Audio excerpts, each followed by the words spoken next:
Bonjour tout le monde, alors aujourd'hui on va corriger les exercices qui étaient pour aujourd'hui, donc on avait deux exercices tombés au brevet. Pour une fois je vais faire ma correction sur l'ordinateur pour la simple et bonne raison que par feuille, certains m'ont dit qu'on voyait pas toujours très bien, c'est pas toujours pratique, et puis pour moi non plus c'est pas trop pratique. Donc en fait je vais essayer comme ça, parce que je peux pas toujours faire comme ça, pour faire les formules c'est compliqué. Mais pour faire les trucs de base comme des phrases ou autres, c'est beaucoup mieux, et vous me direz ce que vous en pensez. Alors le premier exercice, c'est un exercice qui nous dit que l'eau en gelant augmente de volume. Sachez-le, si vous mettez une bouteille d'eau au congélateur, lorsqu'elle sera complètement gelée, elle aura augmenté de volume. C'est pour ça que si vous mettez dans une bouteille plastique, bah, ça passe. Si vous mettez dans une bouteille en verre remplie au maximum, la bouteille en verre risque d'exploser. Le segment de droite ci-dessous, enfin de ci vrai, ci-dessous représente le volume de glace en litres obtenu à partir du volume d'eau liquide en litres. Alors on commence en utilisant ce graphique. Répondre aux questions suivantes. Quel volume de glace obtenu à partir de 6 litres de liquide? Donc j'ai... je vais prendre... Non, je vais pas prendre ça, si ça. Ici, 6 litres d'eau. Je suis là. Je vais donc jusqu'à la courbe. Et je regarde, on est à 6,5 litres de glace environ. C'est une lecture graphique, c'est environ. Donc on écrit, petit 1, A, par lecture graphique, 6 litres d'eau liquide deviennent 6 litres, environ 6,5 litres de glace. Hop. Petit b, donc ça c'est comme si on vous demandait quelle est l'image de 6 par la fonction. Petit b, quel volume d'eau liquide faut-il mettre à geler pour obtenir 10 litres de glace? Cette fois c'est comme si je vous demandais l'antécédent de 10. 10 c'est là.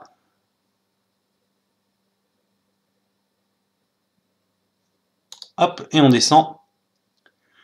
C'est une lecture graphique à peu près, on va dire 9,2, hein, je pense, hein, c'est environ. Hein.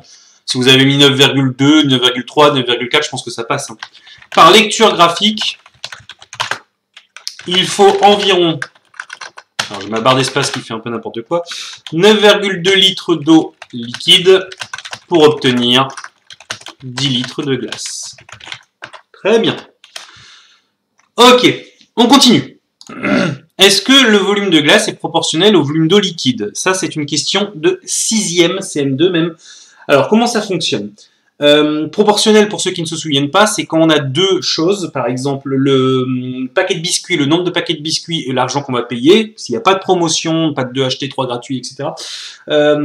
J'achète 2 fois plus de paquets de biscuits, je vais payer 2 fois plus cher. J'achète 7 fois plus de paquets de biscuits, je vais payer 7 fois plus cher. J'achète 5 fois moins de paquets de biscuits, je vais payer 5 fois moins cher. C'est ça, être proportionnel. Et rappelle le 6e, et on vous l'avait revu en 4e, en tout cas ceux qui étaient avec moi, une situation de proportionnalité, on peut la représenter par un graphique. Et quand elle est représentée, ça fait toujours une droite qui passe par 0. C'est normal, si j'achète 0 paquet de biscuits, j'aurai 0 prix à payer. Si je mets 0 liquide dans le congélateur, il y aura 0 glace. Et puis ça augmente toujours de la même façon, il ne doit pas y avoir de saut, ça ne doit pas augmenter plus vite à un moment, puisque c'est toujours la même chose, si je prends 3 fois plus, j'ai 3 fois plus, etc. C'est pour ça que dans notre cours, on avait parlé de situation de proportionnalité comme avec le losange 4 fois côté, puisque une fonction linéaire, c'est comme une situation de proportionnalité. Donc, oui, ici on a bien une droite qui passe par l'origine, c'est bien une situation de proportionnalité. Le graphique est bien une droite qui passe par l'origine, donc cette situation est bien une situation de proportionnalité. C'est tout. Ça suffit. Petit 3. On admet que 10 litres d'eau donne 10,8. Donc on sait que 10, c'est 10,8. On vous le dit. De quel pourcentage ce volume d'eau augmente-t-il en gelant? Ah, là c'est un peu plus compliqué. Donc vous savez que vous avez 10 litres et c'est devenu 10,8 litres. Donc on veut un pourcentage. Pour faire un pourcentage... Ah, pourquoi il veut pas? Alors, non, c'est pas ça, c'est ça. Hop. Pour faire un pourcentage, on fait toujours la même façon. C'est ce qui nous intéresse, donc on a à la fin j'ai 10,8, divisé par ce qu'on avait au début, c'était 10, d'accord? Et le tout fois 100, puisque on a comme on veut un pourcentage. D'accord? Si je fais pas ça, j'ai pas pourcentage. Donc je fais 10,8 divisé par 10 fois 100. Donc 10,8 divisé par 10, ça fait 1,08. Fois 100, je décale la virgule de 2 rangs vers la gauche, ça fait donc 108. D'accord? 108%. Ah, il veut pas mettre le truc pour cent. Et ben je le rajouterai comme ça à côté, c'est moche, mais voilà. 108%. Mais on vous demande pas ce que ça fait au total en pourcentage. On vous demande de combien de pourcentage ça a augmenté. L'eau à la base c'est 100%. Maintenant on est à 108%, donc on a augmenté de 8%. Donc le volume d'eau a augmenté de 8% en gelant.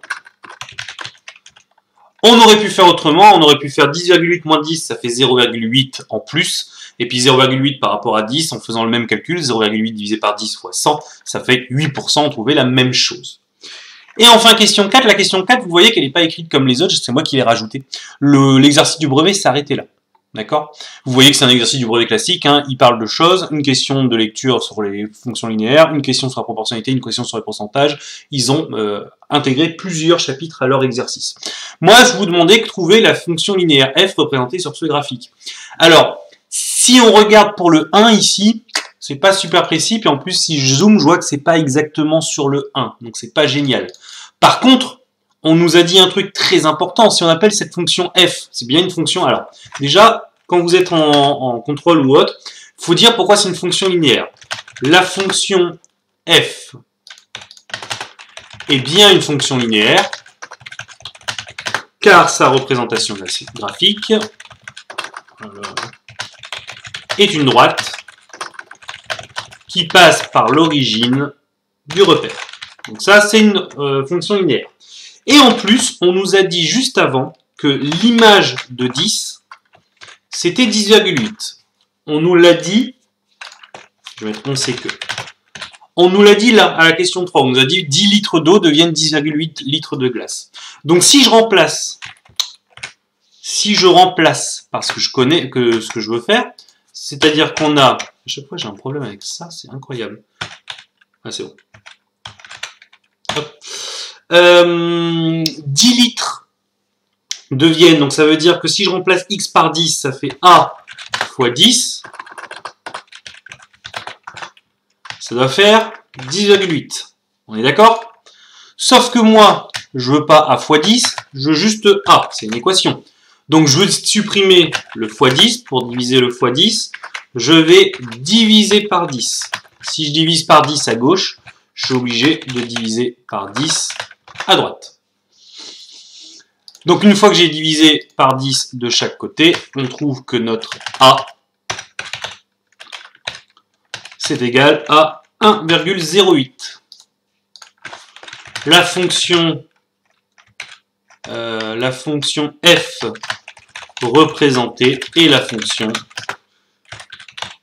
f de x est égale 1,08 x.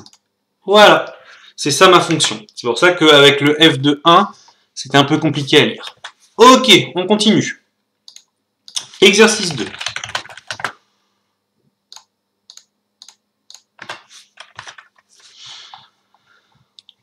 On a un cadenas. Le mécanisme d'un cadenas est formé de 4 rouleaux qui comportent chacun les 10 chiffres 0, 1, 2, 3, 4, 5, 6, 7, 8, 9. Combien de combinaisons peut-on obtenir? C'est facile. Alors, soit on voit ça comme nombre. Le premier nombre, c'est 0, 0, 0, 0. Le dernier nombre, c'est 9999. Donc, ça fait 10 000 nombres en tout. Il y en a 9999 plus le 0, 0, 0, 0 qui n'est pas compté. Ou alors, on peut se dire que, comme le dénombrement avec les plaques d'immatriculation, ça fait 10 possibilités pour la première, fois 10 pour le deuxième rouleau, fois 10 pour le troisième rouleau, fois 10 pour le troisième rouleau. Ça fait 10 000. Il y a 10 000 codes possibles pour ce cadenas. Ça, c'est facile. Très facile. Maintenant, il faut 1 seconde pour faire une combinaison. C'est-à-dire que en 1 seconde, vous essayez une combinaison. Combien de temps faut-il pour les former toutes? Exprimez votre réponse dans une unité parlante. Parlante dans le sens où il faut que ce soit une unité correcte. Et bien, s'il faut 1 seconde pour chaque code, s'il faut 1 seconde pour chaque combinaison, cela fait 10 000 secondes. Mais on va pas se limiter à 10 000 secondes, c'est pas parlant.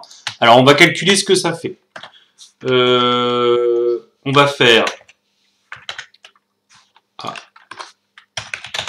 On va faire 10 000 divisé par 60, puisque je vous rappelle que dans une minute, il y a 60 secondes. Alors, on va prendre la calculatrice.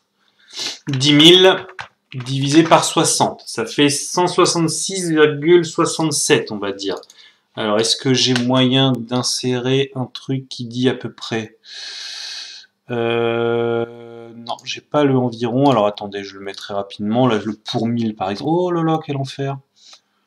Quel enfer, j'aurais dû préparer ça avant. Il est là. Normalement, il n'y a pas de truc comme ça. Mais je vois pas celui où... Ah si, il est là. Non, là, il y en a deux en bas, c'est pas ça non plus. Eh ben écoutez, on va prendre celui-là. Hop, modifier, ok, hop, insérer. Ça fait environ 166, ah non, 166 ou... Ouais, 166,167 minutes. Il faut environ 166 secondes et alors minutes pardon. Et là ça fait donc 2 tiers de ça veut dire 2 tiers de minutes, 2 tiers de minutes c'est 40 secondes. 2 tiers de 60 c'est 40. Et 40 secondes. Donc les 166 minutes, allez, on peut dire qu'il y a combien, ça fait combien d'heures? Cela fait alors 1 heure c'est 60 minutes, 2 heures c'est 120 minutes, donc ça fait 2 heures. Alors si j'ai pris 120 minutes, ça fait 2 heures, 46 minutes et 40 secondes pour faire toutes les combinaisons. Voilà. Ici j'ai enlevé 60, ça fait 1 heure, j'ai encore enlevé 60, ça fait 2 heures. Voilà. Si vous avez des questions ou des remarques, vous n'hésitez pas par mail. On arrive aux vacances. Je vous rappelle que pendant les vacances, il se met en place pendant la 2e semaine de vacances du soutien pour un maximum de 6 heures dans la semaine, mais il faut que vous vous inscriviez, je vous ai envoyé un mail. Et puis je vais mettre un long texte pour voir ce qu'on fait par rapport au jeu de probabilité, parce que il va falloir qu'on le fasse, mais on ne passera pas à l'oral, il faut que vous regardiez dans le cahier texte numérique. Et n'hésitez pas à m'envoyer un mail si vous avez des questions ou des remarques. Je vous souhaite un bon repos malgré le confinement.